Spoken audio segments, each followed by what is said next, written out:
So I really liked the baking soda and superglue thing.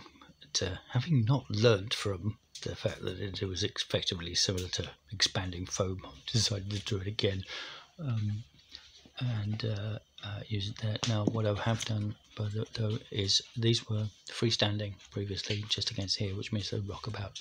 So I put bracing points across these, and like on that one, and there, and there, and there, and there, just to make sure. I think this one had the middle one had enough. Where is it?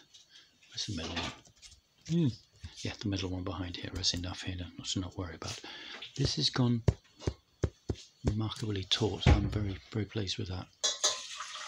From pulling it from all sides, that will do really well. But yeah, anyway, super glue, foam thing. And what I'm going to do again is use the tape, just create a thing around it to make sure that the foam doesn't get all over the place. All right.